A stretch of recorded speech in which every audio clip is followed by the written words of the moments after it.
వివాహ భోజనంబు వింతైన వంటకంబు ఒక్కొక్క నాట్య ముందు వివాహ భోజనంబు వింతైన వంటకంబు అయ్యయ్యో చేతిలో డబ్బులు పోయని అయ్యో చేతిలో డబ్బులు పోయని. ఈ పాటలన్నీ విన్నప్పుడు ఈ పాటల్లో నటించిన నటుల కంటే కూడా ఈ పాట పాడిన కంఠం మన మనసుల్లో అలా చొచ్చుకుపోతుంది.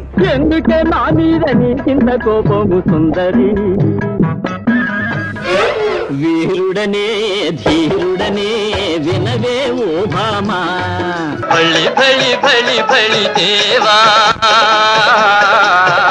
హై హై ఘటోత్కచ అన్నప్పుడు ఒక్కసారి ఇలాగా అసలు ఆ ఎస్వి రంగారావు గారి గెటప్ కానీ ఆయన యొక్క ఆ హుందాతనం కానీ అసలు దానికి మా నాన్నగారు అనుగుణంగా ఆయన గాత్రం ఇవ్వటం, అంటే ఆయనకి రావాల్సినంత గుర్తింపు ఇంకా రాలేదని చాలామంది అభిమానులు.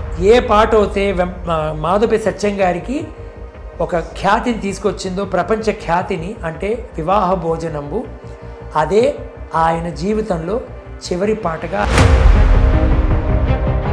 అయితే నాన్నగారు పాట, మీరు నాట్యం, ఇది ఎలా జరిగింది?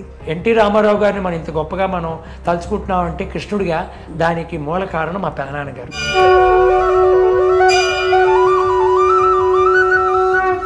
ఈరోజు మనందరం యావత్ ప్రపంచం ఎన్టీ రామారావు గారిని కృష్ణుడు గారిని మనం భావిస్తాం. కంఠంలో నాన్నగారి పాట ఒకటి వినాలని చిన్న కోరిక. స్వర్గమే లేదని చిట్టి పాపను తెచ్చి పెంచుకుంటారు, సంతు కలిగిందంటే చిట్టి పాపాయి గతి శ్రీమతే రామానుజాయన్నమ. ఆయన డే 1 ఫస్ట్ సాంగ్ 1946-47లో రామ్ దాస్ సినిమాలో పాడారు హిందీలో. చాలా బాగా నటించావయ్యా నువ్వు, నేను రామ్ దాస్ అనే సినిమా తీస్తున్నాను, నువ్వు అందులో కబీర్గా వేషం వేయాలి, నీకు 3-4 పాటలు ఉంటాయి అంటే మా నాన్నగారు. అంటే ఆ కళాకారులు అలా బతికిన వాళ్ళు ఈరోజు ఇంత కష్టాల్లో ఉన్నారే, మనం ఏదో ఒకటి చెయ్యాలి అన్న చెప్తుంటే ఎక్కడ పోయారో వీళ్ళందరూ అనిపిస్తుంది. అంటే ఇటువంటి జీవితం ఎంత మారిపోయింది కదా సార్ జీవితం. ఇలా చాలా మంది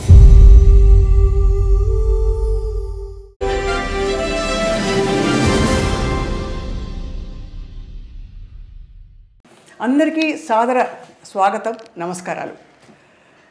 వివాహ భోజనంబు వింతైన వంటకంబు, ఈ పాట లేదు.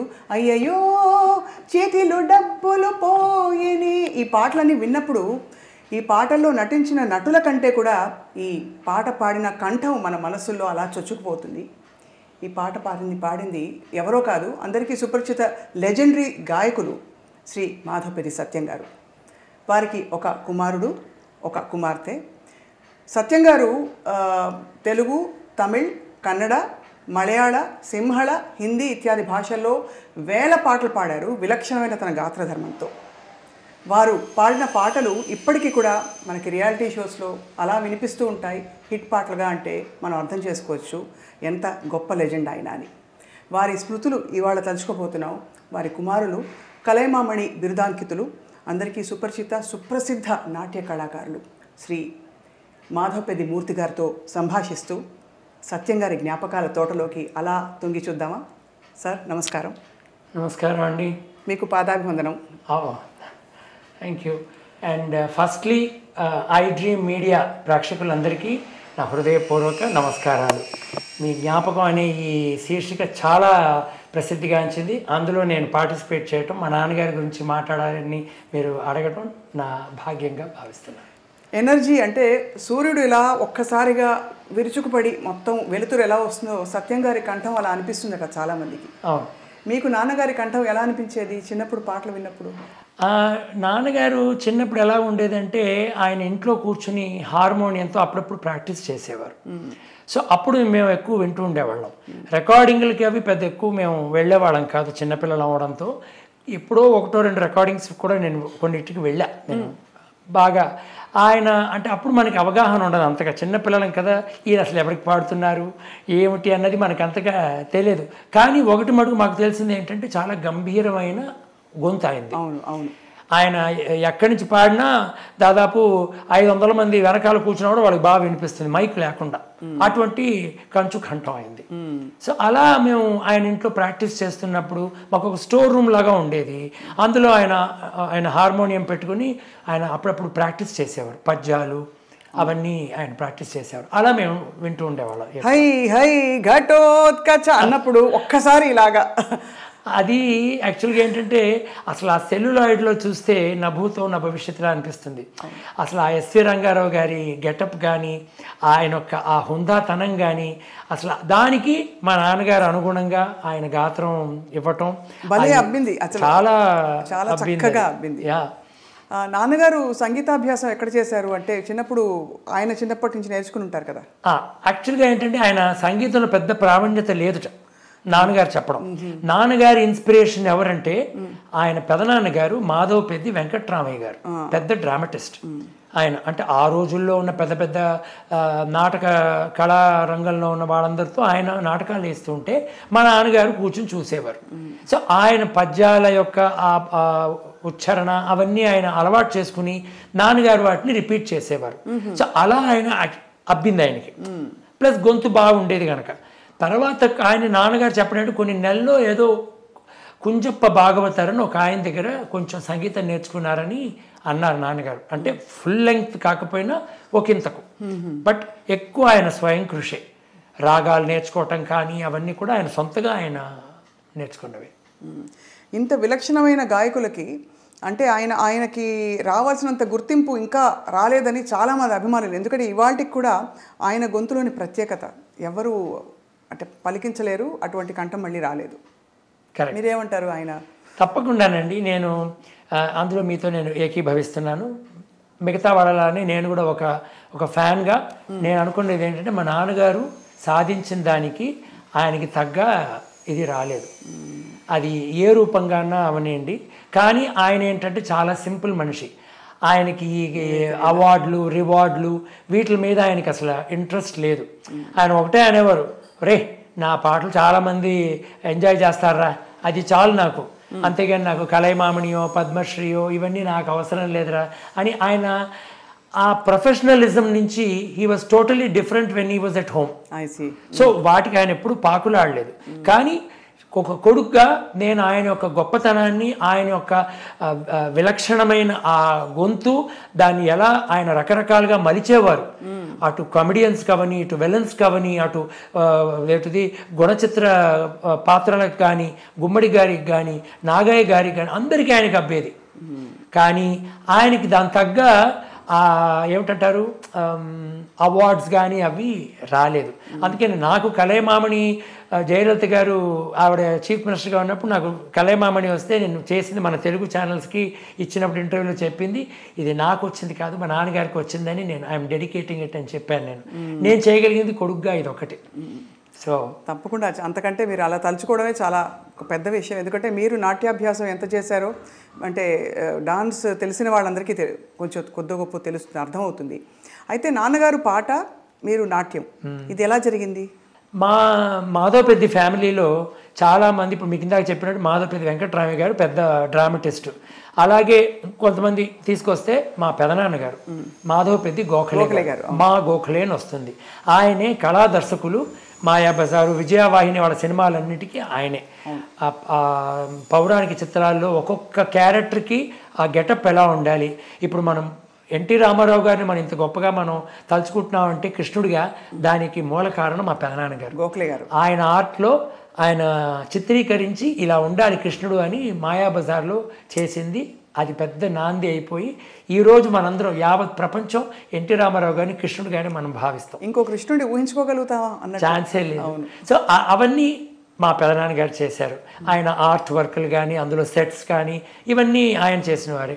అలాగే చూసుకుంటే మా దాంట్లో చాలామంది సంగీతం పరంగా ఉన్నవాళ్ళు చాలామంది. మా నాన్నగారు గాయకుడు. అలాగే మా పెద్ద పెదనాన్నగారు అబ్బాయి రమేష్, మాధవపెద్ది రమేష్, తను గాయకుడు. వాళ్ళ తమ్ముడు సురేష్ నంది అవార్డు గ్రహీత. సురేష్ మంచి మ్యూజిక్ డైరెక్టరు. మా పిన్ని రమాప్రసాద్ అని ఆవిడ పాడేది తను. అలాగే మా బాబాయ్ అంటే ఆఖరి బాబాయ్ ప్రసాద్ బాబాయ్ అని స్టేట్ బ్యాంక్లో ఉన్న ఆయన రిటైర్ అయిపోయి టీవీ సీరియల్స్ వాటిలో నటించేవారు. వీళ్ళందరికీ ఇంకొక బాబాయ్ ఒక ఆయన మా కజిన్, మా నాన్న కజిన్ రామ్ గోపాల్ అని దీక్ష అనే సినిమాలో బాలనటుడుగా హీరోగా నటించాడు. ఆ రోజులో అది పెద్ద హిట్ అనమాట. ఇలా సినీ రంగంలో మా వాళ్ళు చాలామంది ఉన్నారు, కానీ డాన్స్ రూపంలో ఎవ్వరూ లేరు. అది నాకు అబ్బింది. అది ఒకటి నేను మా నాన్న మా అమ్మకి కూడా నేను ధన్యవాదాలు చెప్పుకోవాలి. కొన్నేళ్ళు వాళ్ళు వద్దనుకున్నారు, ఏమిటి వీటికి డాన్స్ అని. కానీ మా పెదనాన్న గారు గోఖలే గారు, వారి భార్య కామేశ్వరి, మా దొడ్డమ్మే, వీడికి ఏదో కళ వస్తుందిరా, ఏదో డాన్స్ చేస్తున్నాడు, ఏం విడిదే వీడిని ఒకసారి నువ్వు ఇది చేయించవచ్చు కదా అంటే, అప్పుడు నాన్నగారు వెంపటి సత్యం గారు ఇక్కడికి ఒకసారి మా కాలనీ దగ్గర రావటం, మా ఇంటికి పిలవటం. నాన్నగారు ఆయన సినీ పరిశ్రమలో ఉండేవారు. వెంపటి సత్యం గారు అప్పుడు ఆయన డాన్స్ కొరియోగ్రాఫర్, సినిమాల్లో శ్రీకృష్ణ విజయం అలా చాలా చేశారు ఆయన.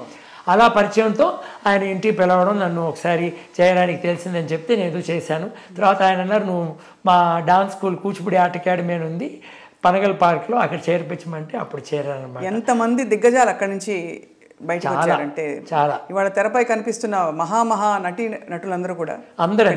ఇంకోటి ఏంటి మీకు చెప్పాల్సింది, నేను చిన్న వయసులో యాక్చువల్గా నాకు 4-5 ఏళ్ల వయసులో మా ఇంటి పక్కనే 4 ఏళ్ళ అవతల పెద్ద నర్తకిమని ఉండేది, ఎడవల్లి రమ, వెంపటి సత్యం గారి స్టూడెంట్. ఆవిడ చెల్లెలు స్వర్ణ గాత్రం, ఆవిడ పాడితే ఈవిడ ఆడుతుంది. వీళ్ళ ప్రోగ్రామ్స్ జరుగుతుంటే వాడి రిహార్సల్స్ ఉన్నప్పుడు నేను వెళ్ళి కూర్చొని చూసేవాడిని. క్లాసులు స్కూల్ అవి వెళ్ళొచ్చిన తర్వాత 4వ క్లాసులో పెద్ద స్కూలే ఉంది, వెళ్ళొచ్చిన తర్వాత సాయంత్రం చూసి వచ్చి ఇంట్లో ఆడేవాడిని. మా అమ్మ నన్ను పట్టుకుని కొట్టేది, ఏమిటి డాన్స్ చేయటం నువ్వు, ఏమిటి ఇది అసలు ఎక్కడి నుంచి వస్తుంది ఏమిటి అని. అలా మొదలెట్టింది. మా పెదనాన్న గారి చలవ వల్ల మా అమ్మ మా నాన్న కూడా కన్విన్స్ అయ్యి వెంపటి గారి దగ్గర చేరడం జరిగింది అనమాట. మీ సోదరి పాడతారా? లేదు, మా అక్క షీఈ్ హౌస్ వైఫ్ అండ్ తన స్కూల్లో వర్క్ చేసింది. తన పేరు నాగలక్ష్మి. మా బావగారు వచ్చి ఉండవల్లి రవికుమార్, ఆయన వచ్చి జియోలాజికల్ సర్వే ఆఫ్ ఇండియాలో he was director in geological survey of India, senior జియాలజిస్ట్గా ఉండి రిటైర్ అయ్యి ఇప్పుడు కూడా ఆయన చాలా బిజీగా ఆయన కాన్ఫరెన్సెస్ OSGO అని ఆయన చూసుకుంటున్నారు. కానీ నాట్యానికి పాటతో అంత అనుబంధం ఉంది కాబట్టి మీరు నర్తిస్తూ పాట కూడా నేర్చుకుని పాడుతారు. అంటే వెంపటి సత్యం గారి దగ్గర డాన్స్ నేర్చుకుంటున్నప్పుడు మాకు ఒక సెక్షన్ ఏంటంటే సంగీతం నేర్చుకోవాలి. అది ఎవరు నేర్పించారు? మేము చాలా అదృష్టవంతులం. పాత్రాయని సంగీతరావు గారు, మ్యూజిక్ డైరెక్టర్, ఘంటసాల గారి రైట్ హ్యాండ్. అవును. ఆయన మాకు సాయంత్రాలు వచ్చి ఒక గంట సంగీతం నేర్పించేవారు. అన్ని ఘంటసాల గారి పాటలన్నీ తూర్పు దిక్కు నాదిగో అని, దినకర శుభకర అని, ఇవి కాకుండా త్యాగరాజ కీర్తనలు, ఇలాగా శ్యామాశాస్త్రి కీర్తనలు, ఇవన్నీ కూడా మాకు నేర్పించేవారు. అలా కొంచెం డెవలప్ అయింది. ఎందుకంటే ఎప్పుడు ఒక డాన్సర్కి ఏమవుతుందంటే పాడుతూ మనం క్లాస్ తీస్తే అదొక ఇది బాగుంటుంది. చాలామంది పాడలేని వాళ్ళు ఏం చేస్తారంటే టేప్ వేసేస్తారు, మ్యూజిక్ ఆన్ చేసేస్తే పిల్లలు ఆడండి అంటారు. నేను అలా చేయను, నేనే పాడుతూ నేనే తీస్తాను.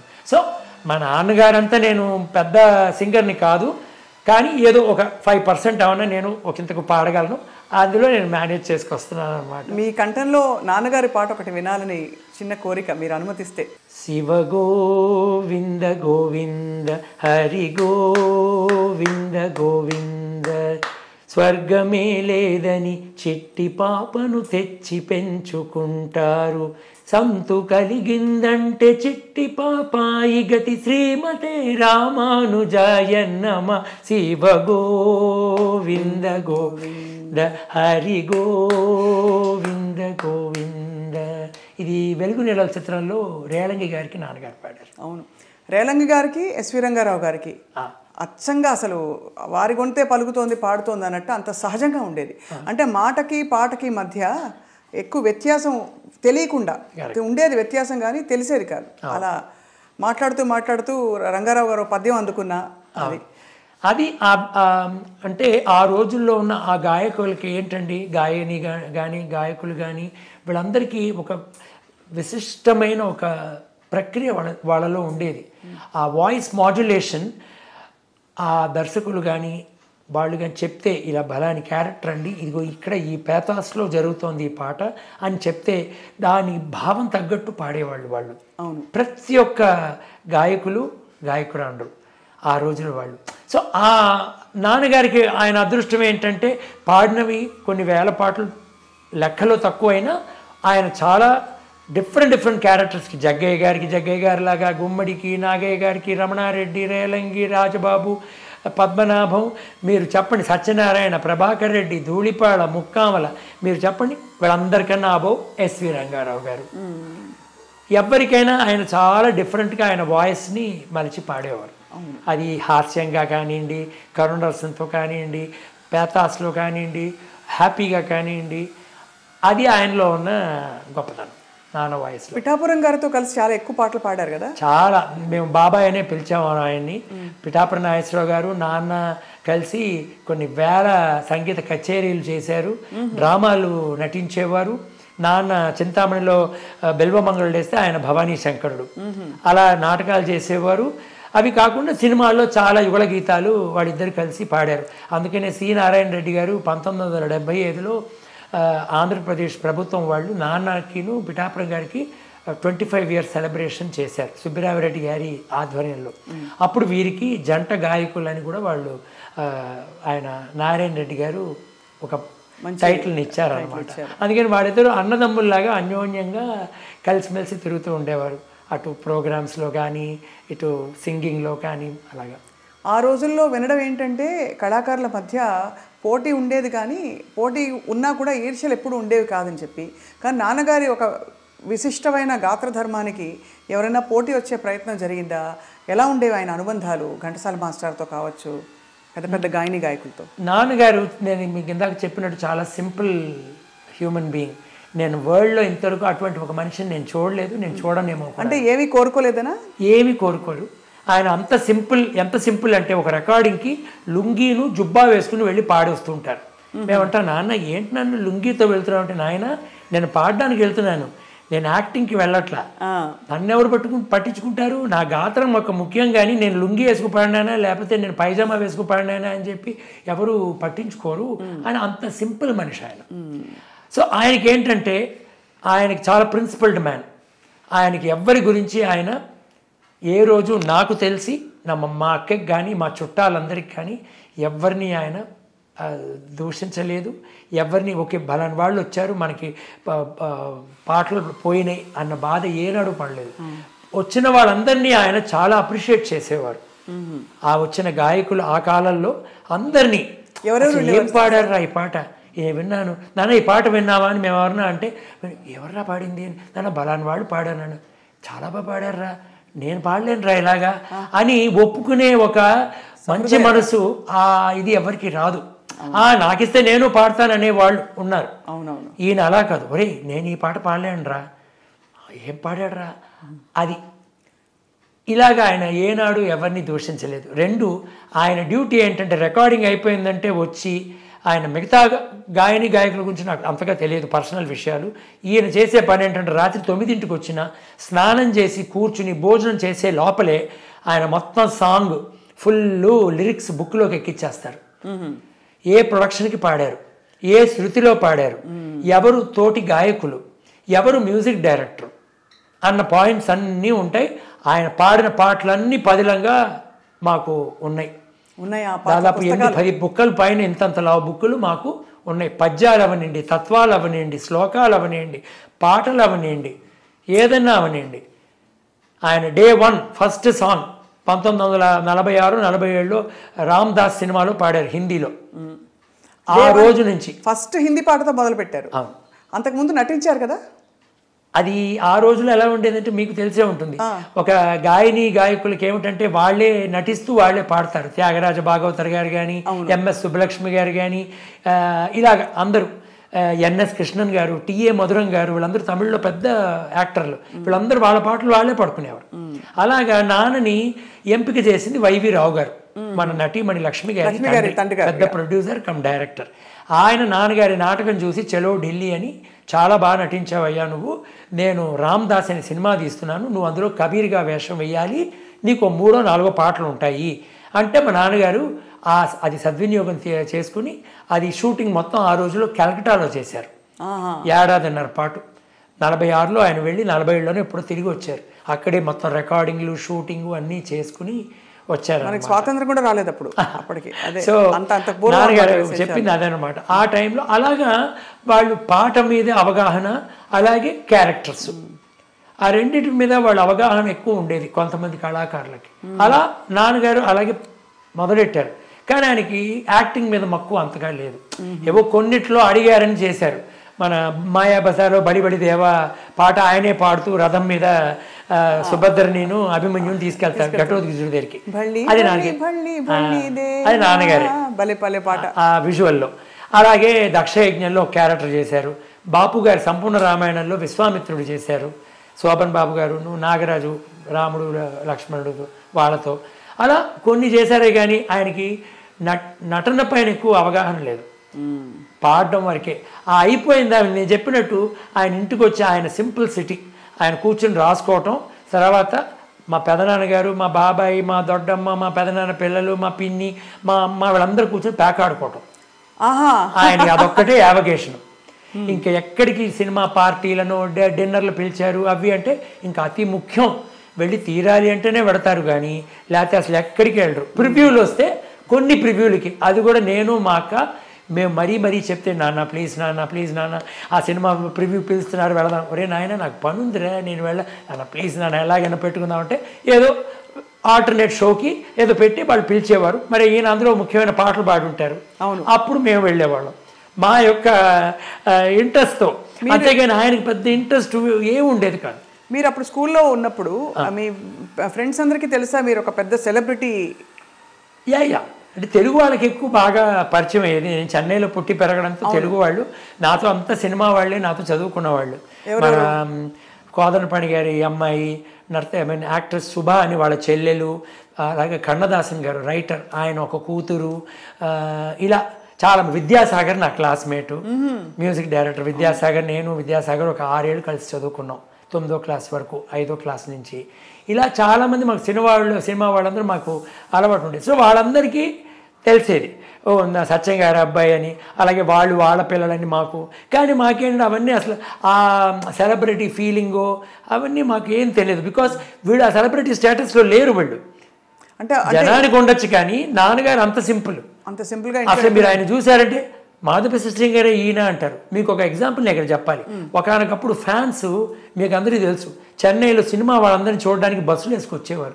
తిరుపతికి వెళ్ళి అక్కడ దర్శనం చేసుకుని గుండు కొట్టించుకుని ఇక్కడికి వస్తే టీ నగర్కి ఒక 15 మంది ఆర్టిస్టులు ఇక్కడే ఉండేవారు. అప్పుడు అనురాలంగే గారు, కృష్ణన్ రాజు గారు, దేవరు కాంచన గారు, రాజసులోచన, కేవి మహాదేవన్, మాధవ సత్యం గారు, ఇలా చెప్పుకుంటూ పోతే ఇంకో 10 మంది ఎగ్జాంపుల్. శారద గారు, ఇలాగా కృష్ణ గారు, వీళ్ళందరూ విజయనిర్మల గారు. సో వీళ్ళందరినీ చూడడానికి వీళ్ళు బస్సుల్లో వచ్చేవారు. ఒక టైంలో ఒక ట్యాక్సీలో ఒక 6 వచ్చారు. వచ్చి మా ఇంటి బయట ఆగి మా నాన్న అక్కడ కూర్చుని పిచ్చి చెట్లు అవన్నీ ఉంటే గడ్డి అవి పీకుతున్నారు తలపాగా కట్టుకుంటుంటే వీళ్ళు వచ్చి ఆవిడ మాధవ సత్యం గారిని మేము కలవాలని మా నాన్నగారిని అడిగారు. వాళ్ళు అడిగేప్పుడు ఆయన అవునని ఏంటి ఆయన అంటే మేము బలాని ప్రొద్దుటూరు ఎక్కడి నుంచి వస్తున్నామండి, మేము ఆయన మహా ఫ్యాన్లు, మేము అసలు ఆయనకి కనిపిస్తే కాళ్ళ మీద దండం పెట్టాలని మేము అక్కడి నుంచి వచ్చామండి, మిమ్మల్ని చూసి వెళ్దాం, అదే వారిని చూసి వెళ్దామని వచ్చామన్నారు. అలాగే నేను ఒక్క నిమిషం ఉండండి నేను పిలుస్తాను అని చెప్పి ఈయన వెనకాల వైపు పెరటి వైపు వెళ్ళి చేతులు కొడుక్కుని ఈ తలపాగా తీసేసి అదే లుంగి చొక్కాతో బయటకు వచ్చారు. రానైనా నేనే మాధవ సత్యం గారు. సార్ అదేమిటండి మేము మీకు ఈ ఇదేమిటిది గడ్డి అవి పీక మీ తోటమాలు అనుకున్నాం మేము, ఆయన చూసి మీరేమిటి సార్ గడ్డి పీకుంటున్నారు, ఏనాయన మా ఇంటి గడ్డి నేను పీకోవడం వల్ల ఏమన్నా మీకు తప్పు వచ్చిందా మీకు అంత సింపుల్ ఈయన. అది ఆయనలో ఉన్న గొప్పతనం. ఆయన జీవితాంతరం ఆయన వెళ్ళింది సైకిల్లోనే. ఇది చాలా మందికి తెలియదు. సైకిల్ మీద పాండి బజార్కి వెళ్ళి ఈ పెద్ద వాళ్ళని కలిసి మాట్లాడిన అక్కడ సైకిల్ ఆపుకుని సరదాగా మాట్లాడి అటు ఎవరు నాగయ్య గారు అవని, రాజబాబు గారు అవని, నాగేష్ గారు కమెడియన్ అంత ఫ్రెండ్, వీళ్ళందరూ అలా పరిచయాలు మాట్లాడుకుని అక్కడ మళ్ళీ ఈయన కూరలవి కొనుక్కుని సైకిల్లో తిరిగి వచ్చేవారు. ఆయన పోయే 1.5 2 ఏళ్ళ 3 ఏళ్ల వరకు చేశారు ఆయన. తర్వాత నేను ఆపాను, ఒకసారి పడ్డారు. నేను నాన్న ఇది లాస్ట్, నా కారు కూడా ఉంది అప్పుడు, కారులో ఉంటే నాకు ఎక్సర్సైజ్ రా నాయన, నీ పని నువ్వు చూసుకో నేను వెళ్ళొస్తాను అని. ఆ 75 76 ప్రాంతంలో ఆయన ఏజ్ పడ్డప్పుడు ఇంక నేను ఆపాను, నాన్న నువ్వు ఇంకెక్కడికి వెళ్ళాలన్నా నువ్వు అన్నీ ఇక్కడే కొనుక్కోవాలి, నువ్వు వెళ్ళకూడదు అంటే అప్పుడు ఆపారు.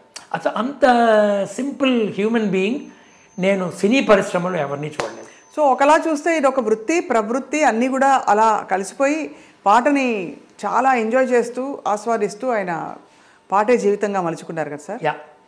ఇంకొక గొప్ప విషయంలో ఏంటంటే నేను డాన్స్ నేర్చుకుంటూ ఓ పక్కన ప్రోగ్రామ్స్కి వెళుతూ జరుగుతున్న టైంలో నేను 87 ఆ ప్రాంతంలో ఒక ఎయిర్లైన్లో ఉద్యోగంలో చేరా. వాయుదూత్ అని గవర్నమెంట్ ఎయిర్లైన్, అది థర్డ్ ఎయిర్లైన్. ఇప్పుడు మనం ఉడాన్ అవి అంటాం ఆ టైప్లో. ఎయిర్ ఇండియా ఇంటర్నేషనల్ అవుతాయి, ఇండియన్ ఎయిర్లైన్స్ డొమెస్టిక్ అవుతాయి, వాయుదూత్ వచ్చి ఫీడర్ ఎయిర్లైన్. చిన్న చిన్న ఊర్లు, చెన్నై టు హైదరాబాద్, చెన్నై విజయవాడ, చెన్నై రాజమండ్రి, చెన్నై కోయంబత్తూరు ఇలా ఉండే. అందులో నేను ఉద్యోగంలో చేరి 6 ఏళ్ళు నేను అందులో పనిచేసా ఎయిర్పోర్ట్లో. సో ఆ టైంలో నాన్నగారు అప్పటికి ఆల్రెడీ రిటైర్ అయిపోయారు. ఆయన ఆబ్వియస్లీ ఆయన యొక్క ట్రెండ్ అవి మారిపోయినాయి. ఆయన కానీ పాట కచేరీలు వెళ్తూ ఉండేవారు, కొన్ని ముఖ్యమైన డ్రామాలు వెళ్ళేవారు, కానీ ఎక్కువ పాట కచేరీలు వెళ్తూ ఉండేవారు, వచ్చేవారు. ఆయన ఒకరోజు నన్ను వాళ్ళు ఎవరో ట్రాన్స్ఫర్ చేశారు మధురైకి. అప్పుడే నేను కరెక్ట్గా హేమమాలిని గారితో ఆవిడ నూపూర్ సీరియల్కి డాన్స్ చేసి అది పెద్ద హిట్ అవ్వడంతో ఆవిడ నన్ను మీరు నాతో శివుడిగా చేస్తారా మూర్తి అని అడగడం, నేను ఒప్పుకోవటం. ఇంకో పక్క నా దగ్గర నేర్చుకున్న మీనాక్షి శేషాద్రి నన్ను డాన్స్లో అన్న మనిద్దరం ప్రోగ్రామ్స్ చేద్దామని, మీ ఇద్దరం కలిసి ప్రోగ్రామ్స్ చేయడం అని మొదలైనప్పటికీ ఈ షిఫ్టింగ్ ప్రాబ్లం అవుతుందని నేను ఏం చేయాలో తెలియని పక్షంలో మా నాన్నగారు ఆయన విజ్డమ్ ఎంత మంచిదో చూడండి. ఆయన అన్నారు, ఒరే నాయన నువ్వు మీ ఉద్యోగం రిజైన్ చేసే అన్నారు. ఇదేంటి నాన్న అన్న. అలా కాదురా నాయన, నేను 53 ఏళ్ళు నేను చదువుకుంది 4వ క్లాస్ వరకే. నన్ను కాపాడింది ఈ పరిశ్రమ గొంతుతో. అవును, నేను ఇంకా పాడుతున్నాను, ఇంకానే పాడతా పిలిస్తే. కానీ నువ్వు భగవంతుడి దయవల్ల నీకు ఇంత కళ అబ్బింది కూచిపూడి, ఆ వెంపటి గారి ధర్మం అని, నువ్వు దాన్ని సద్వినియోగం చేసుకో. ఏమిటి మనకున్న దాంతో మనం సంతోషంగా ఉందాం. మనకి పోర్ష్ కార్లును ఆడి కార్లు ఉంటేనే మనం కళాకారులం కాదు. కళాకారులు ఉన్న వాళ్ళు నిజమైన కళని వాళ్ళు 10 మందికి పంచిపెట్టే విధంలో నువ్వు మంచి కళను నేర్చుకున్నావు. అది ఏదో సరదాగా పాడగలవు, దాన్ని పెట్టుకుని చక్కగా నీ డాన్స్ నువ్వు ఇది చేసుకో నాయన. నువ్వు బయటకు వచ్చే నువ్వు మరీ తెల్లవారుజామున 3ంటికి లేచి ఎయిర్పోర్ట్కి వెళ్ళడం, రాత్రి 12ంటికి వచ్చి మళ్ళీ 3ంటికి వెళ్ళడం, ఇలాంటివి వద్దురా నాయన అని చెప్పారు. నెక్స్ట్ డే నేను రిజైన్ చేశాను నా సెంట్రల్ గవర్నమెంట్ జాబ్కి. సెంట్రల్ గవర్నమెంట్ జాబ్ వదిలేసుకున్నారు. ఎందుకు అంటున్నానంటే ఇది నాన్నగారి యొక్క ఆ విజ్డమ్, ఆయన ఎంత కాన్ఫిడెన్స్ నా మీద ఉంటే ఆ మాట అని ఉంటారు. అప్పటికి నాకు కలైమామని లేదు, ఏమీ లేదు. ఎంత కాన్ఫిడెన్స్ మీ డెడికేషన్కి. నిజంగా ఆయన కరెక్ట్గా గుర్తించి తండ్రిగా మిమ్మల్ని, తండ్రి మనకి మార్గం చూపిస్తారు గురువులాగా అని అంటారు కదా. అంతే. అప్పటికి ఆయన ఆ ప్రోగ్రాంలో మేబీ 1 or 2 నేను ఫుల్ సోలో చేస్తే వెంపటి గారి నటువాంగలో అరంగేట్రం లాగా మాకున్న ఎకనామికల్ స్టేటస్లో మేము ఫుల్ సోలో చేస్తామని ఒక చోటు చేస్తే వెంపటి గారు అందరూ వచ్చి సంగీతరావు గారు వాయించారు, ఈ నటువాంగం చేశారు, నేను చేశాను. అది ఆయన చూశారు. ఆ తర్వాత మేబీ 1 or 2 ప్రోగ్రాములు ఎప్పుడున్నా వస్తే అలా సీట్ ఎండ్లో కూర్చుని ఒక్క ఐటమ్ ఏదో చూస్తారు, ఆ టైపు. అంతేందుకు ఆయన బిజీగా ఉండేవారు ఆయన స్కెడ్యూల్స్తో. కానీ అది ఆయనకి అంత కాన్ఫిడెన్స్ నా మీద, అది పెద్ద విషయం. అమ్మగారు ఎలా ఉండేవారు నాన్నగారి పాటలు వింటూ? మా అమ్మగారు చాలా గర్వించేది, నాన్నగారు ఎంత సాధించారు, ఆయన సతీమణి అని చెప్పి. కానీ ఈయన అంత సింపుల్ అయితే ఆవిడ అంతకన్నా సింపుల్ మా అమ్మగారు. ఆవిడ అసలు ఆ సెలబ్రిటీ స్టేటస్ని ఆవిడ ఏ రోజు కోరుకోలే. నేను మాధవపతి గారి పెళ్ళాం, నాకు ఇది అన్నది మా అమ్మగారికి అలవాట్లేదు. మా ఇంటికి ఎంతోమంది సినిమా వాళ్ళు వచ్చేవారు. మా నాన్నగారితో ప్యాక్ ఆడడానికి సత్యనారాయణ గారు, ప్రభాకర్ రెడ్డి గారు, రాజబాబు గారు, పాలగుమ్మి పద్మరాజు గారు, ఇలాగా ఎంతోమంది వస్తూ ఉండేవారు. అందరికీ మా అమ్మ అంత ప్రేమతో వాళ్ళకి అన్నీ చేసి పెట్టడం అన్నీ చేసేది. ఆ తర్వాత నా డ్యాన్స్ పరంగా చంద్రకళ, శ్రీప్రియ, సీతాపార్థిబన్, ఇంద్రజ, ఎవరు ఇలాగ వీళ్ళందరూ చాలామంది నా దగ్గర, జయలలిత, ఈశ్వరీరావు, వీళ్ళందరూ నా దగ్గర వచ్చి డాన్స్ నేర్చుకునేవారు. వాళ్ళందరికీ కూడా చంద్రకళ గారు అయితే పొద్దున్న వచ్చి, అమ్మ నాకు బాగా ఆకలిస్తుంది, నాకు టైం లేదు ఇంటో తినడానికి, వీళ్ళందరూ లేట్గా వస్తారు, నేను తొందరగా వచ్చాను, నాకు ఆకలిస్తుంది అమ్మ అంటే, అమ్మ చంద్రకళ అన్నం మటుకు పడేసాను, పప్పు ఉంది, ఇంకా నేను కూర అవి చేయాలి, నీకు ఆవకాయ కల్పించానని ఆవకాయ కల్పించేస్తుంది మా అమ్మ.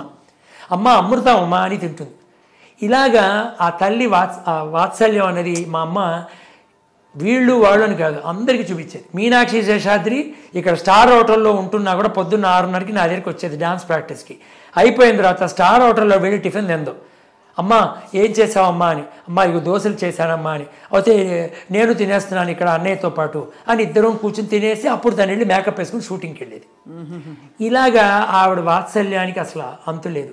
ఇంటికి ఎవరు వచ్చినా మా నాన్నగారు మా అమ్మగారు ఒకటే మాకు నేర్పించింది జీవితంలో, ఎవరింటికి వచ్చినా శత్రువు వచ్చినా కూడా మన వంతు సాయం మనం చేద్దాం, ఏముందో ఇంటో పెడదాం అది అన్నది. ఆ రోజుల్లో గొప్పగా బతికి చితికి కష్టాల్లో ఉన్న కొంతమంది కళాకారులు కూడా మా నాన్నని వెతుక్కుని వచ్చేవారు. అన్నయ్య ఇలా మేము కష్టాల్లో ఉన్నామంటే మా నాన్నగారు ఉన్న పరిస్థితులు ఆయన చూసుకుని, అయ్యి అమ్మ ప్రభావతి ఇదిగో ఈ మూట బియ్యం వాళ్ళకి ఇవ్వు, వాళ్ళు పాప కష్టాల్లో ఉన్నారు, నీ చీరలు ఏమున్నాయి చూడు, 4 చీరలు ఇద్దు కానీ, ఇదిగో నావి 2 లుంగీలు షర్టు వాళ్ళ ఆయనకి, అలా ఇచ్చిన రోజులు నేను కళ్ళారా చూశాను నేను. అంటే మాకేదో ఎక్కువ ఉందని కాదు, అంటే ఆ కళాకారులు అలా బతికిన వాళ్ళు ఈరోజు ఇంత కష్టాల్లో ఉన్నారే, మనం ఏదో ఒకటి చెయ్యాలి అన్న గొప్పతనం. చాలా చెప్తుంటే ఎక్కడ పోయారో వీళ్ళందరూ అనిపిస్తుంది. అంటే ఇటువంటి జీవితం ఎంత మారిపోయింది కదా సార్ జీవితం. అసలు గిరిచుంటే సినిమా హిట్ రేలంగి గారితో. కానీ వాళ్ళు దాచుకోలేదా సార్ ఆ టైంలో? అంటే అదే దాచుకోవడం ఇవన్నీ మనకు తెలిసినవి కదండి, మనం ఎన్నో స్టోరీస్ విన్నాం కదా. అంటే అదే అనిపిస్తుంది, అంత వైభవంగా అంత వెలిగిన వారు ఎందుకు కనీస అవసరాలకు ఇబ్బంది పడాల్సిన వాళ్ళని వాళ్ళు చూసుకోలేదా అనిపిస్తుంది. ఇలా చాలామంది, హర్నాథ్ గారు అయితే చాలా తాగి ఇంటికి వచ్చి అన్నయ్య నాకు కొంచెం డబ్బులు బాగానేవారు. ఏ హీరో అంటే ఆ రోజుల్లో హర్నాథ్, నాకు బాగా గుర్తుంది. మా ఇంటికి వచ్చేవారు, గుమ్మని స్మెల్, పాన్, ఇది జరదా.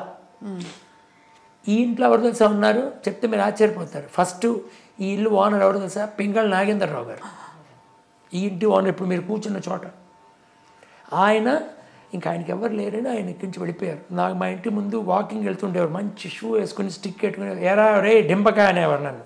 ఆయన పలకరించి వెళ్తుండేవారు. ఆయనగా రాసిందంతా. ఇది గోఖలే గారి ఇల్లు, మా ఎదురిల్లు. ఇలా ఆయన ఘంటసాల గారికి అమ్మారు ఈ ఇల్లు. ఘంటసాల గారు వచ్చి ఒకసారి మా నాన్నగారు చెప్పారు, ఏమిటో బ్రదర్, సత్యం బ్రదర్, ఇక్కడొక ఇల్లు అక్కడొక ఇల్లు, ఇలా 2-3 ఇల్లు పెట్టుకుంటే ఈ ట్యాక్సులు ఇవన్నీ ప్రాబ్లంగా ఉన్నాయి, అందుకని నేను అమ్మేస్తున్నానంటే ఈ ఫ్రెండ్ వీళ్ళ నాన్నగారు కొన్నారు, సూర్యనారాయణ గారు, నా క్లాస్మేట్ వీడు శ్రీనివాస్, వాళ్ళు కొన్నారు. కానీ మొదట వాళ్ళ వారిది అంటే ఫస్ట్ పింగళ గారిది ఇల్లు, నడయాడిన నేల ఇది. ఇక్కడ ఇదే వీళ్ళేం పెద్ద డిఫరెన్స్ చేంజెస్ ఏం చేయలే, వీళ్ళు పెద్దగా ఏం చేయడం, కొన్ని ఊరికి ఫ్లోర్ ఎక్స్ట్రా కట్టారు కానీ ఇలాగే ఉండేది. ఇందులో కింద అద్దెకి ఎవరు ఉండేవారు? సువర్ణ హీరోయిన్, సుచిత్ర గుర్తుందా మీకు? మరో చరిత్రలో బ్యాంకి పాప అని వస్తుంది, సుచిత్ర అమ్మాయి, తను సుజాత అని చిరంజీవితో కూడా నటించింది. ఇప్పుడు జయం రవి వాళ్ళ అత్తగారు ఇక్కడ కింద అద్దెకు ఉండేవారు. అంతటి మహానుభావులు. ఒక పరిశ్రమ ఆ టైంలో కళాకారులకి విలువ ఉండేది, ఆత్మీయతలు కూడా ఉండేవి కదా. అలా నాకు ఎలాగంటే నేను విలువలు ఎలా చూశానంటే, వాణిశ్రీ లాంటి మహానటి ఆవిడ ఒక సావిత్రి తర్వాత వెలిగిన వెలుగు వేరు ఆవిడది. తర్వాత వీళ్ళందరూ జయసుధ వీళ్ళందరూ కదా. మా నాన్నగారు పోయిన తర్వాత నేను అవార్డ్స్ ఇవ్వడం మొదలెట్టాను. ఇచ్చినప్పుడు ఫస్ట్ వెంపటి గారికి ఆయన భార్యకి నాకు తల్లి తండ్రిలాగా వాళ్ళకి ఇచ్చాం. ఆ తర్వాత ఎంఎస్ విశ్వనాథన్ గారు వాణిశ్రీని అప్రోచ్ చేశాను. చేస్తే ఆవిడ ఒకటే మాట అంది, మా మూర్తి గారు, నేను I don't want to say no, why because I have greatest respect on this earth for one gentlemen, that is your father. You know why? ఎందుకు తెలుసా? చింతామణి నాటకంలో నాన్నగారు నటిస్తుండేవారు, చెప్పా కదా. మనో వాళ్ళ అమ్మ షహీద, ఆవిడ కొన్నిట్లో ఆవిడ చింతామణి. మా నాన్నగారు బెల్వమంగళుడు, ఈయన ఇది సుబ్బిశెట్టిగా నలరామూర్తి గారు, ఆ రోజుల్లో యాక్టర్. కొన్ని పర్టికులర్గా కావాలన్నప్పుడు రేలంగి గారు, ఆయన సుబ్బిశెట్టి. అసలు ఏమిటి ఆ నాటకం అలా ఉండే. నేను చూశాను వెళ్ళి నాన్నగారితో, రేలంగి గారితో నేను ట్రావెల్ చేశాను ట్రైన్లో, అది వేరే విషయం. వెళ్తే ఈవిడ ఒక మాట అంది, నేను చెలికత్త వేషం వేసేదాన్ని, మీ నాన్నగారిది ఏంటో. మా నాన్నగారు నాకు చెప్పారు, రత్నకుమారి అని అమ్మాయిరా, చాలా బాగుండేది, నల్లగా ఉండేది, తేనాంపేట దగ్గర గుడిసెల్లో ఉంటుంటే మేము వెళ్ళి పికప్ చేసుకుని వెళ్ళేవాళ్ళం స్టేషన్కి. ఆ రోజులు ఎవరికి కార్లు ఉండేవి కావుగా, ట్యాక్సీలో అలాగా. అప్పుడు నేను అంటుండేవాడిని, అమ్మ రత్నకుమారి నువ్వు పెద్ద స్టార్ అవుతావు అంటే, ఏమిటానండి మీరు ఇలా అంటున్నారు, ఏమీ లేదండి చాలా కష్టపడుతున్నాను, ఎక్కడ ఏమీ ఆపర్చునిటీ లేవు. లేదమ్మా నీకు ఆ వర్చస్సు కనిపిస్తుంది, నువ్వు పెద్ద స్టార్ అయిపోతావు చూడు అని అలా అంటుండేవట మా నాన్నగారు మాటిమాటికి. మీ నాన్నగారు అన్న మాట నిజమైందండి నా జీవితం. నేను ఈరోజు తిరుగులేని ఒక హీరోయిన్ అయ్యా నేను. అందుకని నేను తప్పకుండా తీసుకున్నాను. లేకపోతే నేను తీసుకునేదల్లా రఘుపతి వెంకయ్య గారు అవార్డు, మహానటి సావిత్రి గారు అవార్డు తప్ప నేను సాధ్యంత వరకు అవార్డ్స్ ఎక్కువ తీసుకోను. కానీ నేను అన్నాను, ఇది మా అమ్మగారు అవార్డు మీకు ఇస్తున్నామండి అంటే, నాన్నగారు అమ్మగారైనా నాకు పర్వాలేదు, మా అమ్మగారు ఇస్తున్నారు నేను తీసుకుంటాను.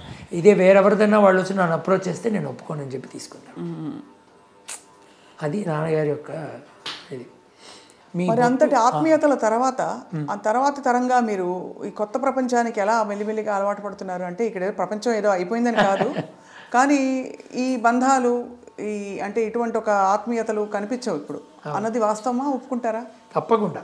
నాన్నగారు ఉన్నాయేమో కానీ నేను అంటే మనం పర్సనల్గా వాళ్ళతో ఇంట్రాక్షన్స్ తక్కువ. ఇప్పుడున్న కళాకారులు కానీ నటీమణులు కానీ వాళ్ళతో మనకి పెద్ద ఇది లేదు. ఎస్, కొంతమంది నాతో కొంచెం ఒక 10 ఏళ్ల క్రితం హీరోయిన్లుగా ఉన్న వాళ్ళందరూ కూడా నాతో కాంటాక్ట్లోనే ఉన్నారు. అటు మంచు భార్గవి, ప్రభ, వీళ్ళందరూ. అదెవరు, రమ్యాకృష్ణ నాతో పర్ఫామ్ చేసింది ఒకే ప్రోగ్రామ్ కూచిపూడి. వాళ్ళ అమ్మగారు అడిగారని నాతో మంచి ఫైల్లో హీరోయిన్గా ఉన్నప్పుడు నాతో పర్ఫామ్ చేసింది. ఇంద్రజ, వీళ్ళందరూ మనతో. సో వాళ్ళందరిలో కూడా I could see a lot of this thing. ఇప్పుడు మొన్న మధ్యన కూడా నేను కొంతమంది ఒకళ్ళు ఈశ్వరిరావు వాళ్ళని కలిస్తే వచ్చి నా దగ్గర నమస్కారం పెట్టి వెళ్ళింది, మాస్టర్ గారు అని చెప్పి పలకరించి వెళ్ళింది. కల్పన రాఘవేంద్ర నా అదే డాన్స్ నేర్చుకుంది కొందాం. మొన్న మధ్యన హైదరాబాద్లో వెళ్తే తను అలాగే మాస్టర్ గారు అని కాదు, వద్దమ్మా అలా చేయకండి, అయ్యో మాస్టర్ గారు మీరు అని. ఇది ఆప్యాయతలు ఇంకా ఉన్నాయి, నేను లేదని చెప్పను. కానీ ఆ రోజుల్లో గోల్డెన్ ఎరాలో మన గోల్డెన్ సినిమా టైంలో ఉన్న ఆ యొక్క ఇవి తగ్గిందని నాకు అసలు తీరికే లేదు. తీరిక లేకుండా everybody is busy in their own running field. around in different directors. And yeah, there's a lot of now ఏమిటంటే make hay while sun shines. అంతే. మీరు దీపం ఉండగా ఇల్లు చక్కదిద్ద పెట్టుకోవాలని మన సామెత మనకే ఉంది. అందులో ఎవరికి వాళ్ళు బిజీగా ఉన్నారు, దాన్ని మనం తప్పుగా కూడా తీసుకోకూడదు. సో ఎవరిది ఆప్యాయతలు అవి ఉండే ఉంటాయి. మనకి అంత ఇది I didn't see in the because మనకి వాళ్ళతో టచ్ ఇప్పుడు అంతగా ఎక్కువ లేవు. ఇప్పుడున్న ప్రజెంట్ జనరేషన్ స్టార్స్ కానీ సింగర్స్ కానీ ఎస్ దే హ్యావ్ ఎలివేటెడ్. ఆ రోజుల్లో ఎన్ని వేల పాటలు పాడినా వాళ్ళు తెలిసి తెలియకుండా కనిపించేవారు. అటు బాలు గారు అవనండి, సుశీల గారు అవనండి, అసలు జానకి గారికి చెప్పాలంటే వాల్యూమ్స్ వీ కెన్ టాక్. మా చుట్టం ఆవిడ ఎస్ జానకి గారు చెప్పారు సురేష్ గారు చెప్పారు. మా మామ సైడు ఆవిడ సిస్లా వారు, రెండో పక్క మా ఆవిడ సైడు మా ఆవిడ సొంత పెదనాన్న కొడుకు చేసుకుంది ఆవిడ చెల్లెలు కూతుర్ని. సో వాడిద్దరే మా కన్యాదానం చేసింది. సో జానకి గారు అంతటి గొప్ప మనిషి. అసలు ప్రేమని ఎలా బయటికి చూపించాలని మన ఆవిడదే నేర్చుకోవాలి కొన్ని విషయాల్లో. అంతటి తారాస్థాయిలో ఆవిడ ఉండి కూడాను అందరితో అంత సింపుల్. మా నాన్నగారి తర్వాత నేను చాలా ఆదరించేది ఆవిడ, బాలు గారు, వీళ్ళందరూ, సుశీల గారు, వీళ్ళందరూ ఏంటంటే అసలు ఆప్యాయతలు కానీ మనం ఎక్కడ కనిపించినా వాళ్ళు వచ్చి పలకరించటం, మన మీద ఏ మూర్తి బాగున్నావా అని అనడం పెద్ద విషయం అండి. మనం చిన్న కళాకారులు వాళ్ళ ముందు, కానీ వాళ్ళ యొక్క ఏమిటంటారు అభిమానం అవి అనేది చాలా గొప్ప విషయం.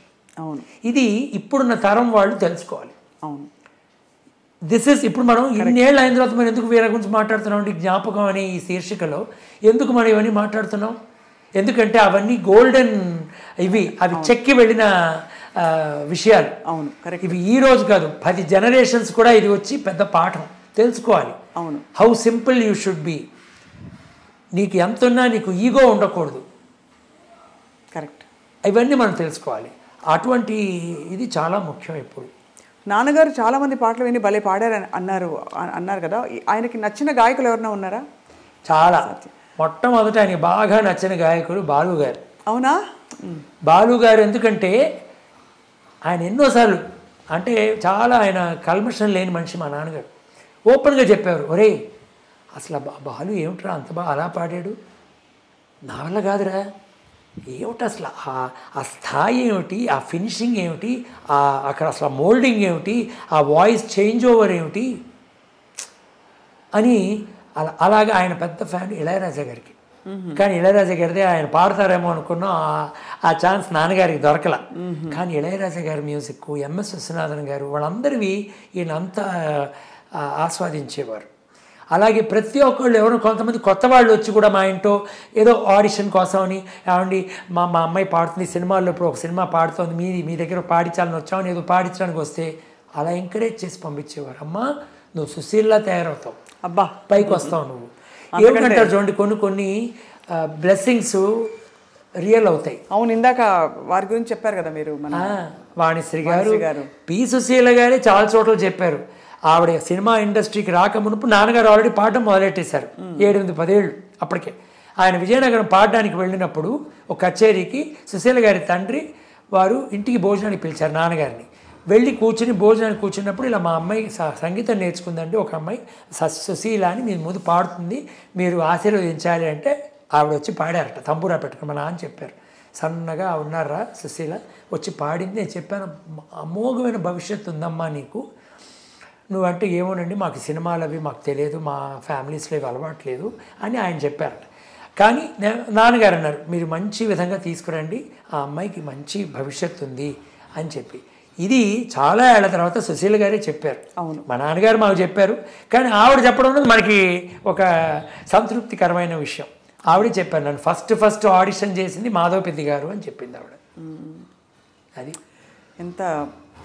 ఇంతటి మరి జీవితం అలా కొనసాగుతున్నప్పుడు సింధూరం సినిమాలో కృష్ణవంశీ గారి సినిమాలో పాడారుగా. పాడారు, అది ఆహాలో కూడా పాడారు. ఆహాలో యాక్చువల్గా ఏంటంటే నా ఫ్రెండు శివకుమార్ అని ఫిల్మ్ డైరెక్టర్, నేను ఈ మధ్యన నాన్నగారిది 100th ఇయర్ అయింది, పోయిన ఏడాదికి ముందేడాది నాన్నగారు షేర్డ్ విత్ ఘంటసాల గారు అండ్ ఎన్టీ రామారావు గారు. అప్పుడు నేను కొడుగ్గా నేను ఈ అవార్డులవన్నీ ఇస్తూ వస్తున్నాను మా నాన్నగారి పేరుతో. వెంపటి గారికి ఇచ్చాను మా నాన్న పేరుతో, మా అమ్మగారి పేరుకి, వాళ్ళ ఆవిడకి, మా ఎంఎస్ విశ్వనాథన్ గారు, వాణిశ్రీ గారికి, అలాగే పిబి శ్రీనివాస్ గారు, ఇందిరా దత్ గారికి, సుశీల గారు, అంజలి గారికి, అదెవరు ఎస్ జానక్ గారు, రాజ సులోచన గారికి, కె విశ్వనాథ్ గారు, వాణి జయరాం, ఎస్పిబి గారు, లక్ష్మి గారు, విద్యాసాగరు, కాంచన, అదెవరు సింగీతం శ్రీనివాసరావు గారు, మంజు భార్గవి, మా కజిన్ మాధవపెద్ది సురేష్, ఎస్పి శైలజ, ఇలా మేము చాలా ఈవెంట్స్ చేశాను. అబ్బా, ఇవన్నీ పక్కన పెట్టినా కూడాను మా నాన్నగారి పాయింట్ ఆఫ్ వ్యూలో ఆయనకి నేను ఇవన్నీ చేస్తున్నాను అనేది ఒక పక్క. ఈ 100th ఇయర్ అన్నది నేను తీసుకుని నేను ఎందుకు ఇవి చేశానంటే, ఎవరు ప్రైవేట్ ఆర్గనైజేషన్లు కానీ ఎవరు కూడా నాన్నగారి శత జయంతి ఉత్సవాలు జరపల. ఓన్లీ మా నాన్నగారిలాగా పాడతారు చింతలపాడి సురేష్ గారు. అవును, ఆయన త్యాగరాయ గాన సభలోను ఇది ఒకటి రవీంద్ర భారతిలో చేశారు, నేను వెళ్ళాను దానికి ముఖ్య అతిథిగా. అలాగా నేనేం చేశానంటే, నేను అమెరికాకి ఫ్రీక్వెంట్గా వెళుతూ ఉంటాను. నేను అక్కడ ఒక 7-8 సిటీస్లో నేను ఎంతమంది వీలుంటే వాళ్ళని పిలిచి చేశాను, నాకు సంతృప్తి. కానీ నాకు ఇంకా చెన్నై, హైదరాబాద్ లాంటి మహానగరాల్లో ఆయన యొక్క శత జయంతి ఉత్సవం చేయాలని ఇంకా ఉంది. కానీ అది ఆ కోరిక ఎప్పుడు తీరుతుందో నాకు తెలియదు. అతి త్వరలో అని ఆశిస్తున్నాం. నాన్నగారి చివరి క్షణాల్లో ఆ రోజుల్లో బాగా ఆయన ఇంటరాక్ట్ అయ్యేవారా మీతోటి? చాలా చాలా అయ్యేవారు. ఇన్ఫ్యాక్ట్ నేను ఈ సత్య జయంతి దగ్గర ఒక పాయింట్ చెప్తూ నేను యాక్చువల్లీ డైవర్టెడ్. మా ఫ్రెండ్ శివకుమారి, ఆయన నేషనల్ అవార్డు విన్నర్ తమిళ్లో షార్ట్ ఫిల్మ్స్లో. ఆయన ఈ సత్య జయంతి కోసం అని మా నాన్నగారి యొక్క డాక్యుమెంటరీని తయారు చేశారు. అబ్బా, అది ఒక అరగంట ఉంటుంది, అందులో 10 నిమిషాలు 12 నిమిషాలు. కొంతమంది నాకు బాగా క్లోజ్గా ఉన్నవారు, అది 1.5 year బ్యాకే చేశాను నేను. అందులో కొంతమంది ముఖ్యమైన వాళ్ళు మాట్లాడారు. అది కాకుండా తను ఎంత బ్యూటిఫుల్గా కంపైల్ చేశాడంటే అది నేను చెప్పలేను, చెప్పకూడదు, అది మీరు చూడాలి తర్వాత ఫ్యూచర్లో. మన హైదరాబాద్లో కానీ అవి ఉన్నప్పుడు నేను మిమ్మల్ని ఇన్వైట్ చేస్తాను, మీరు చూడాలి తప్పకుండా. అందులో తను ఎలా ఎండ్ చేశాడంటే, ఏ పాట అయితే మాధవపెద్ది సత్యం గారికి ఒక ఖ్యాతిని తీసుకొచ్చిందో, ప్రపంచ ఖ్యాతిని, అంటే వివాహ భోజనంబు, అదే ఆయన జీవితంలో చివరి పాటగా ఆయన రికార్డ్ చేశారు. ఈ విషయం మీకు తెలుసా? అబ్బా, ఆహా అనే చిత్రంలో చంద్రమోహన్ గారు వీళ్ళందరూ ఒక అంతాక్షరి జరుగుతుంది ఒక చోట, జయసుధ, ఆ హీరో వీళ్ళందరూ. అక్కడ ఆ అంతాక్షరిలో చంద్రమోహన్ గారు వివాహ భోజనము పల్లవి మటుకు పాడతారు. అది నాన్నగారి చేత పాడించారు ఆ music director. That was almost the last recording he has done అన్నది హీ బ్యూటిఫుల్లీ బ్రాట్ అవుట్. నాన్నగారి గురించి అసలు అతనికి తెలియదు. He only came to know with information from me. Then అక్కడి నుంచి అవి కావాలి, ఇవి కావాలి, నాకు బుక్స్ కావాలి, అన్నీ ఎందుకు నన్ను బుక్లు అడుగుతున్నాడు అని అనుకుంటే అవి నేను హైదరాబాద్లో చోట పెట్టుంచాను డిజిటలైజేషన్కి.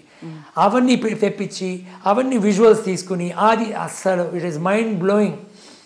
ఆ డాక్యుమెంటరీ చూస్తే చప్పట్లు కొట్టకుండా ఎవరు ఉండరు, మధ్యలో కూడా కొడతారు అలా. సో నేను చేయగలిగింది కొడుగ్గా ఆయనకి ఇవే. చాలా గొప్ప స్మృతులని మీరు తిరగదోడుతున్నారు. మళ్ళీ వాటితో పాటు మీరు కొనసాగిస్తున్న కొన్ని మౌలిక విలువలు అవి మాత్రం చాలా అంటే కళల పట్ల మీకుండే అంకిత భావం, ఎంతమంది చాకులు లాంటి విద్యార్థుల్ని మీరు తయారు చేశారు మాస్టర్. నిజంగా నాన్నగారు మీ నాట్యం చూసి చాలా సంతోషపడ్డారని చెప్పారు, ఆయన చాలా ప్రోత్సహించారు, మిమ్మల్ని ప్రొఫెషన్గా ఎంచుకోమని చెప్పారు. ఫైనల్ డేస్లో what was his biggest contribution to you అంటే యాజ్ మోల్డింగ్ యువర్ పర్సనాలిటీ అండి? ఒకటి, నాన్నగారు నేను మంచి వయసులో ఉన్నప్పుడే ఆయన ఏమన్నారంటే, ఒరే నాయన నీకు డాన్స్ కూడా వచ్చింది కదా, నేను కొంతమంది ప్రొడ్యూసర్ దగ్గర తీసుకెళ్తాను, నువ్వు ఏమైనా నటిస్తానంటే ఒక క్యారెక్టర్, మంచి క్యారెక్టర్, హీరోకి సెకండ్ హీరోను ఏదో అంటే నన్ను అడిగారు. నేను తీసుకెళ్ళినా, నువ్వు చదువు ఒకంతకు చదువుకున్నావు, డాన్స్ వచ్చింది నీకు, నువ్వు కళల సైడ్ ఉన్నావు కనుక మనం సినీ పరిశ్రమలో ఉన్న వాళ్ళమే, నేను ఇన్నేళ్ళు ఉంటున్నాను, నేను తీసుకెళ్తాను నేను అన్నారు. అప్పుడు నాకు అనిపించింది ఏంటంటే, ఈయన అప్పటికే రిటైర్ అయిపోయారు నాన్నగారు. సో ఈయన వెళ్ళి ఒక్కొక్క కంపెనీకి ఎక్కి దిగి, ఏమండి నేను మాధవి సత్యం గారిని వచ్చాను అంటే అప్పటికి ట్రెండ్ మారిపోయింది, కొత్త కొత్త వాళ్ళు వచ్చారు, చిన్నవాళ్ళు పెద్దవాళ్ళు అయిపోయారు. అప్పుడు వాళ్ళకి నాన్నగారు తెలుసుంటారో లేదో, ఈయన ఇంత పేరు ప్రఖ్యాతి ఉండి ఇంత ఇది ఉన్నవారు వెళ్ళి అక్కడ వాళ్ళు, సార్ ఇంకా మా డైరెక్టర్ రాలేదు, ఓ 2 hours పడుతుంది కూర్చోండి సార్ మీరు అంటే, అది నేను కొడుగ్గా I don't want to see that. నేను అన్నాను, వద్దు నాన్న, నాకు ఎక్కడ ఆపర్చునిటీలు వస్తే నేను చేస్తాను. నేను కొన్ని సీరియల్స్లో చేశాను, స్వరాభిషేకం విశ్వనాథ్ గారి సినిమాలో ఆయన నన్ను డాన్స్ చేయమన్నారు సరదాగా, అక్కడ చేశాను. కొన్ని తమిళ సీరియల్స్లో నటించాను. శ్రీప్రియ డైరెక్ట్ చేసిన విక్రమాదిత్యన్ అని, అది తెలుగులో కూడా అనువదించి వచ్చింది అప్పుడు జెమినీలో, తమిళ్లో సన్ టీవీలో వచ్చింది. వాటిలో 60 ఎపిసోడ్లు చేశాను శివుడుగా. సో నాకు cinema was not the thing. నేను వెళ్ళుంటే I could have become a big actor maybe also because of the nuances నాకు చేతిలో ఉన్నాయి కనుక. నవరసాలు పలకగలిగిన ఇవి ఉన్నాయి. ఎప్పటికీ మనకు డాన్సర్కి మనం చూసేది అదే. అవి ఉన్న వాళ్ళు రాణించిన విధంగా మిగతా హీరోయిన్లు కానీ వాళ్ళు రాణించలేదు.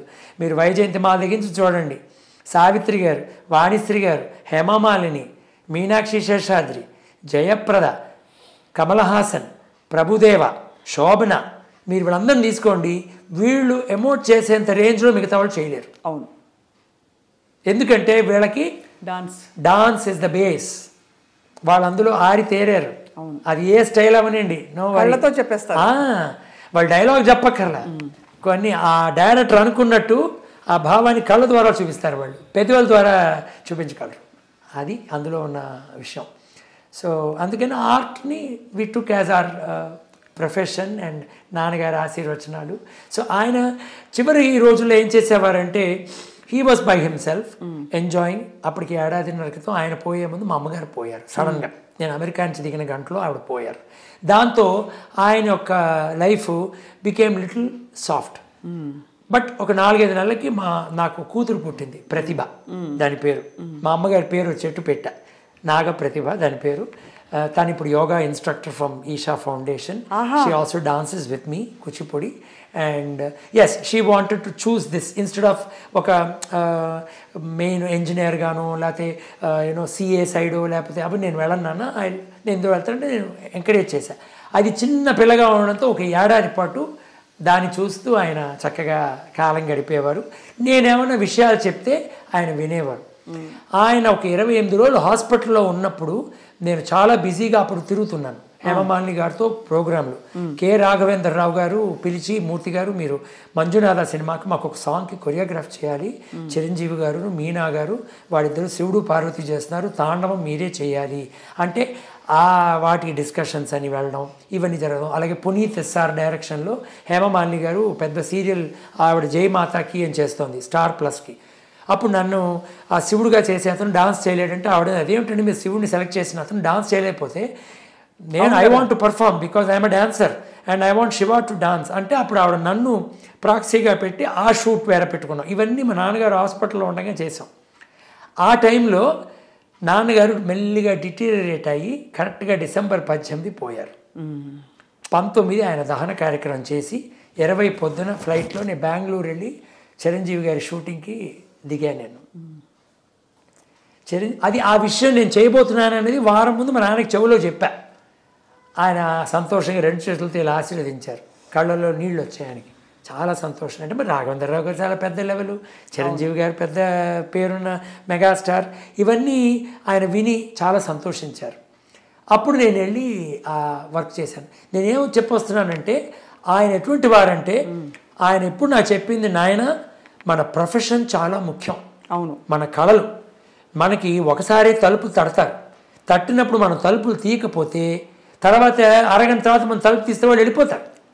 సో ఆపర్చునిటీలు వచ్చినప్పుడు నువ్వు సద్వినియోగం చేసుకో, వదులుకోకు. ఏదో మా నాన్నకు ఒంట్లో బాగుండలేదు, మా ఇంట్లో పెళ్ళి, నేను ప్రోగ్రామ్ చేయనండి, నేను తర్వాత చేస్తాను, ఇవన్నీ పెట్టుకోకూడదని అన్నది నాకు అలవాటు. అందుకని ఈ రోజు కూడా నేను నా ప్రయారిటీ ఎవరన్నా నన్ను అనేది మా కజిన్ పెళ్ళని ఇన్వైట్ చేస్తే నేను వస్తాను. కానీ ఒకవేళ నాకేమన్నా హేమమాలిని గారితో ప్రోగ్రామ్ కానీ నా ప్రోగ్రామ్ కానీ ఉందంటే నేను అక్కడ ప్రయారిటీ ఇచ్చిన తర్వాత నేను ఏదో ఫంక్షన్కి అటెండ్ అవుతా అని చెప్తా. సో ఇది నాన్నగారు నాకు ఇచ్చిన బోధన. ఇలాంటివన్నీ పాపం ఆయన ఆ లాస్ట్ ఫ్యూ ఇయర్స్లో అవన్నీ చెప్తూ వచ్చేవారు కొన్ని విషయాలు. మెయిన్గా ఆయనకు ఆశ ఏమిటంటే ఆ పాత జ్ఞాపకాలు అన్ని ఎవరన్నా వస్తే వాళ్ళతో ఆయన షేర్ చేసుకునేవారు. అంటే ప్రాబబ్లీ ఆయన he felt he might not live long ఏంటని మనకు తెలియదు, కానీ ఇలాంటి విషయాలు తర్వాత తరానికి తెలియాలి, ఇది నాలో ఉండిపోకూడదు అన్నది ఆయన చాలా ఇదిగా చెప్పి మాకు చిన్నప్పటి నుంచి చెప్పేవారు. అప్పుడప్పుడు మేము అనుకున్నా ఏంటి నాన్న ఇవి చెప్తున్నాం అనుకున్న రోజులు ఉండుంటాయి. ఆ చిన్న వయసులో మనకున్న రన్నింగ్ అరౌండ్ ఆడుకోవడం అన్న దీంతో అప్పుడు మనకి ఇవి ఎక్కువ. పెద్దవాళ్ళం అయ్యే కొద్దీ మాకు అది అర్థమైంది. అటు మా అక్కని నన్ను ఇద్దరిని కూర్చోబెట్టి చెప్పేవారు కొన్ని విషయాలు. నాన్న కష్టే ఫలి, కష్టపడ్డావా నువ్వు ఫలితం చూస్తావు, నువ్వు కష్టపడలేదా నీకు ఫలితం రాదు. నీకు పూర్వజన్మ సుకృతం ఏదో కొంచెం రావచ్చు, కానీ అవన్నీ నడమంతుడు సీరియలాగా కొంచెం వచ్చి అటు వెళ్ళిపోతుంది. అలా వద్దు, నువ్వు కష్టపడు, బాగా కష్టపడు, ఆ కష్టపడితే నీకు ఫలితం వస్తుంది అనేవారు నాన్నగారు. ఇలాగా ఆయన యొక్క చివరి జీవితం చక్కగా ఎవరు వచ్చినా చాలా ప్రేమతో అనురాగంతో అటు మా ఫ్యామిలీ ఫ్రెండ్స్ అవనివ్వండి, మా చుట్టాలు అవనివ్వండి, పోయేంత వరకు ఆడారు ఆయన. ఆ 28 రోజులు హాస్పిటల్లో అడ్మిట్ అయినప్పుడు ఆయన ఆడలేకపోయారు. అంత తప్ప ఆ పడ్డ 2 రోజుల ముందు కూడా ఆయన పేకాట ఆడారు.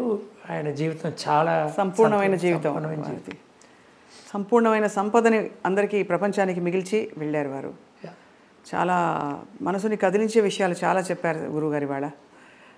మిమ్మల్ని మాస్టర్ గారు అనాలా గురువుగారు? నేను మీ దగ్గర నేర్చుకునే భాగ్యం నాకు కలగలేదు. నేను ఉత్త సంగీతంలో ఉండిపోయి డాన్స్ నాకు అవకాశం రాలేదు. నీకు ఇప్పటికీ టైం ఉంది నేర్చుకోవాలని. అమ్మో, డాన్స్కి కళలకి ఒక ఏజ్ అనేది లేదండి. నన్ను ఇప్పటికీ కాంచన్ గారు అడుగుతారు, మూర్తి నేను ఒక ఐటమ్ వచ్చి ఇదే నేర్చుకోవచ్చా, అట్లీస్ట్ ఒక జావళిలాగా నాకు నేర్పిస్తావా అంటారు.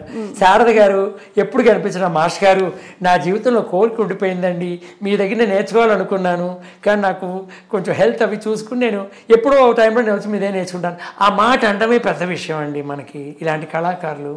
సో ఏజ్ అన్నది నాట్ ద థింగ్. సో మా దొడ్డమ్మ గారుకి మీరు చాలా ఆత్మీయులు. ఒక దుర్గాదేవి గారు నాకు తల్లి లాంటిది దుర్గాదేవి గారు.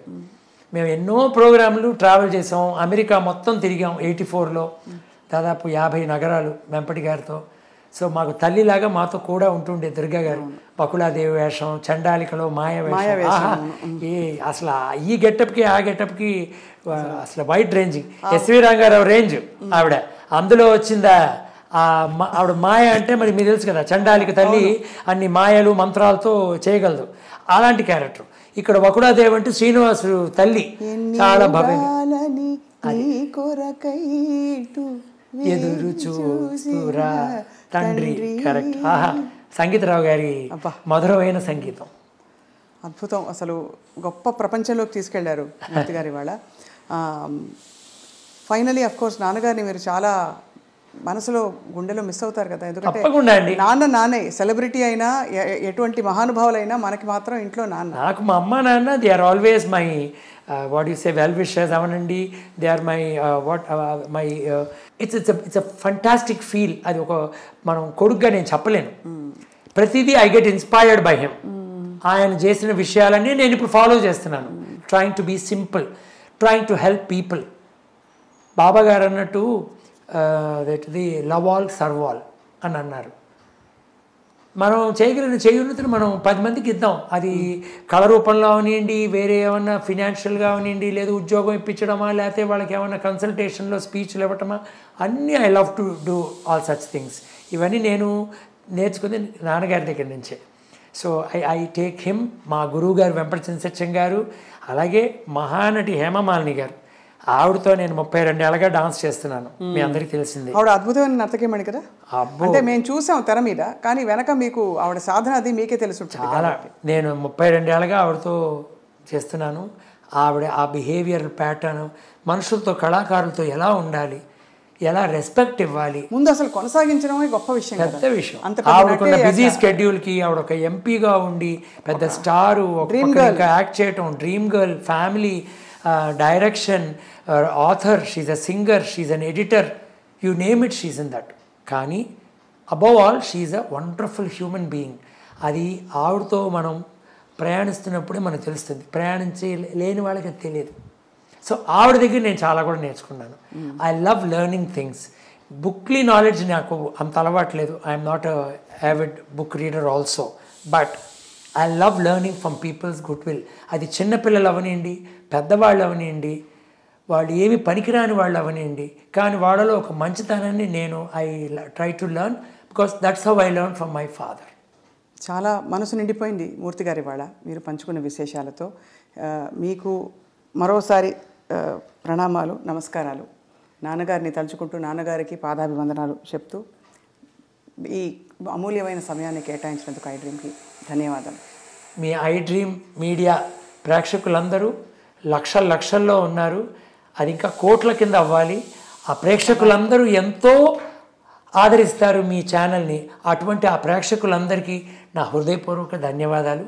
నాకు ఈ అవకాశం ఇచ్చిన ఐ డ్రీమ్ మీడియా ఎంటైర్ యూనిట్కి నా హృదయపూర్వక ధన్యవాదాలు. Thank you sir.